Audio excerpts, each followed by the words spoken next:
पूरे सिस्टम को प्रकृति और मानवता के हित में कैसे बनाया जाए, पूरी मानवीय और पर्यावरणीय जो संकट है उसके क्या कारण है और क्या समाधान है।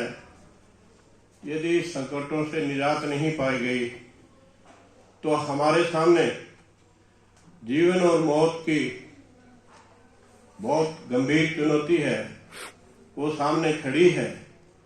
वो जो विचार लेकर के पूरा जीवन उन्होंने उसके लिए जिया, वो स्थिति आज की साबित कर रही है कि वो विचार बहुत सही दिशा में थे और उन्होंने अपनी समझ के साथ समझा ही नहीं बल्कि पूरी तरीके से व्यवहारिक तौर पे उसको जिया भी। यही विचार जो है आज हम बिल्कुल देख रहे हैं कि वातावरण का जो सवाल है वो किस तरह से हमारे सामने आ गया है।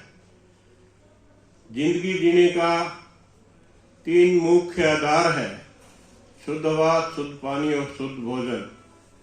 ये जो लाइफ लाइन है, जीवन रेखा है, वो मौत रेखा में तब्दील हो गई है और उसके लिए खेती का संकट हर दिन हर पल कितने गंभीर से गंभीर स्थिति में जा रहा है।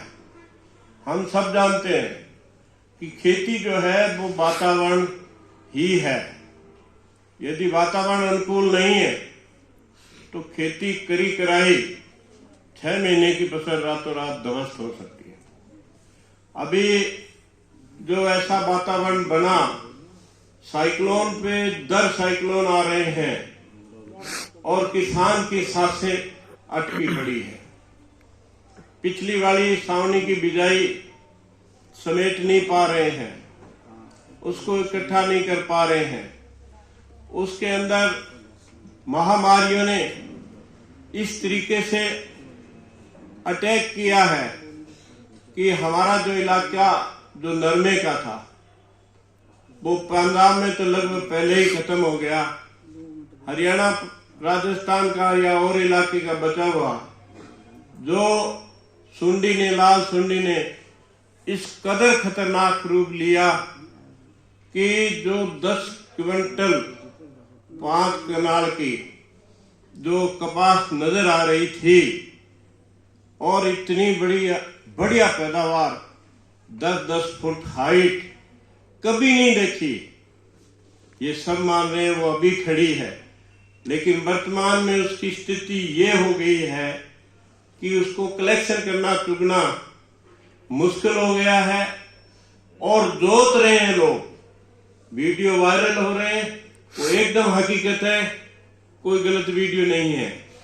इस तरीके का क्राइसिस संकट वैज्ञानिकों ने, सोच समझ रखने वालों ने जो दिन रात अध्ययन हो रहे हैं वो जाहिर किया था कि ये 3 वर्षों के अंदर 1 साल ऐसा आएगा कि पूरी की पूरी खेती खत्म हो जाएगी। खेती का आधार 10 सालों के अंदर अंदर अभी भी खत्म होने की कगार के ऊपर बन गया है।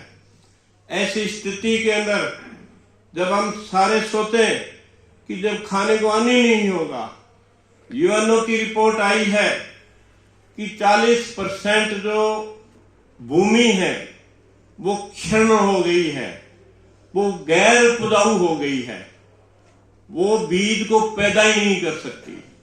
जहां हम गेहूं 10 किलो डालते थे, हमारा बीघा जो 5 कनाल का, वहां 40 किलो डाल रहे हैं, फिर भी अंकुरण कम हो रहा है। ये स्थिति साफ जाहिर करती है और 10 सालों के अंदर यूएनओ की रिपोर्ट ये बोलती है कि 90% भूमि का क्षरण हो जाएगा, भूमि नष्ट हो जाएगी, भूमि बांझ हो जाएगी। ये स्थिति इंसानी समाज के अंदर है। आज 10 के अंदर 2 नौजवान हैं, वो बच्चे पैदा करने की स्थिति के अंदर नहीं है। ये बीटी नरमा, ये बीटी चीज क्या है, ये चीज सामने आई। अब हमारी तंजीमें जो ऑर्गेनाइजेशन है BT 3-2 फेल हो गया, 3-4 की मांग करो। जो 4 क्या है, वो उससे भी कहीं और खतरनाक परिणाम आएगा। ये जो GM जेनेटिक मॉडिफाइड, ज्यादा पैदावार, ज्यादा उत्पादन, ज्यादा पैसा, ये सारा चक्कर इसके अंदर जो पड़ा हुआ है, इसने मूल रूप में सारी चीज, ये विकास का जो मॉडल है, इसका मुख्य कारण जो विकास है, इसको समझना पड़ेगा। इसके असूल, जो इसकी बुनियाद जो है, वो किन सिद्धांतों पे, किस सामाजिक नियमों पे है, किस सामाजिक दर्शन पे है, किस राजनीतिक चिंतन पे है, किस पर्यावरणीय एंगल से है, ये सारी चीजों को समझना पड़ेगा। वो प्रकृति और मानव विरोधी हो चुका है। इसलिए प्रकृति और मानव हित के अंदर क्या, कैसी दुनिया की एक गांव से लेकर UN तक कैसा आर्थिक, राजनीतिक, सामाजिक सिस्टम को बनाया जाए, ये विचारधारा इसके सारोकार इर्द गिर्द मगर सिंह जी का जीवन रहा। सच्ची श्रद्धांजलि आज यही है उनके प्रति, हम सबके लिए, कि उस सिस्टम, उस विचार को समझे और जीवन में लागू करें। व्यवहारिक तौर पे हम खेती किसानी से यहाँ बैठे हुए हैं, सीधे तौर से जुड़े हैं। आमतौर से तो पूरी दुनिया जुड़ी हुई है, सीधे तौर से जुड़े हुए हैं। तो हमारी खेती किसानी की स्थिति को ठीक करना पड़ेगा, उसको कुदरती बनाना पड़ेगा, उसको रासायनिक खेती, औद्योगिक खेती, हरा इनकलाब, ये कॉरपोरेट खेती है, ये कतई आम इंसानों के, आम किसानों के, मजदूरों के हित में नहीं हो सकती और खत्म होने की तरफ बिल्कुल जा रही है। किनारे के ऊपर एकदम हम पहुंचे खड़े हैं। ऐसी स्थिति के अंदर हमें दिन और रात इस पे चिंतन करने की जरूरत है और ये मुद्दा उठाने की जरूरत है। जहां हम बैठे हैं, जहां हमारी पहुंच है, वहां इसको संगठित करने की जरूरत है कि ये विकास का मॉडल विकास नहीं है, ये सर्वनाश और सत्यानाश है। जो हमारे सामने सारी चीजें हो रही है, विकास के नाम पर हम सबको चुप करवा दिया जाता है। कॉरिडोर बन रहे हैं, भारत माला, चीन माला, पाकिस्तान माला, ये अंतर्राष्ट्रीय स्तर के ऊपर इन कॉरिडोरों का विकास का नमूना देखें, मॉडल देखें, इनके सारे सिस्टम को देखें, तो जाहिर है कि ये सारे कॉरिडोर एक दूसरे से जुड़े हुए। क्या लोगों ने कभी मांग की? आम जनता ने इन चीजों को उठाया। बेरोजगार रोजगार मांगता है, अस्वस्थ आदमी स्वास्थ्य मांगता है, हर किसान अपने उचित मूल्य भाव मांगता है, वो नहीं मिलना, वो कोई मुद्दा नहीं है। अब राजस्थान में और 4 राज्यों में चुनाव हो रहे, कहीं कोई एजेंडा नहीं है, इन मुद्दों के ऊपर कोई एजेंडा नहीं लगा। सारी चर्चाएं कर रहे हैं, टिकट किसको मिल गई, किसकी कट गई। अरे तुम्हारी तो कटी हुई, तुम्हें क्या लेना देना है, तुम्हें क्या मिलेगा इन चीजों से। जो जनता का काम है, जो आम आवाम का काम है, उसकी अपनी जो जिम्मेदारी है, उन्हें क्या करना चाहिए इस समय, वो कोई सोच के आसपास और नजदीक नहीं है कि हमें एक सिस्टम, हमारा वर्तमान और भविष्य कैसा है और उसको ठीक कैसे किया जाए, ये एजेंडा सबका बनना चाहिए।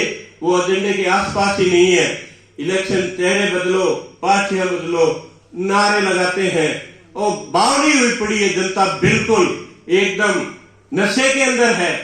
सारा मीडिया, सारा कॉरपोरेट जगत के हाथों में। इसलिए इन चीजों को, हमारे पास एक ही ताकत है, एक ही चीज है, एक ही शक्ति है, वो है आम आवाम। आम आवाम से हम आपस में सीधे संबंध बनाए और सारे साथ लगे। कोई पार्टियों से, नेताओं के झंडों से, बैनरों से, नारों से आगे चीज नहीं, एजेंडा अगुवाई करे और वो एजेंडा है सिस्टम को प्रो नेचर, प्रो ह्यूमन बनाओ, प्रो पावर, प्रो मनी की जगह। यही रास्ता मगर सिंह जी का था, इसी को हम अपनाएं, यही सच्ची श्रद्धांजलि है।